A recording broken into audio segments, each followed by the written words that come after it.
ভারতের ক্ষমতাসীন বিজেপি নেতা অমিত শাহর ছেলে জয় শাহর প্রচ্ছন্ন সমর্থনে বাংলাদেশের ক্রিকেটকে ধ্বংস করার চেষ্টা চলছে, এমন অভিযোগ করেছেন এনসিপির যুগ্ম আহ্বায়ক সরওয়ার তুষার।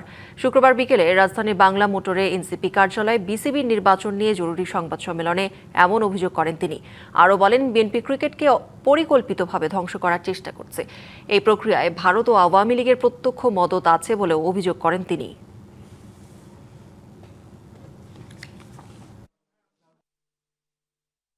জয় শাহ বিজেপির অমিত শাহর সন্তান এবং এখন সম্ভবত আইসিসি তিনি প্রেসিডেন্ট। এই ভদ্রলোকের প্রচ্ছন্ন প্রশ্রয়ে বাংলাদেশের ক্রিকেটকে ধ্বংস করা হচ্ছে। অর্থাৎ বাংলাদেশের ক্রিকেটকে ধ্বংস করার পেছনে ইন্ডিয়া, আওয়ামী লীগ এবং বিএনপি একযোগে মিলেমিশে আমাদের যেটা গর্বের জায়গা, আমাদের কোটি কোটি তরুণদের যে ভালো লাগার যে জায়গাটা, সেই ক্রিকেটকে ধ্বংস করছে।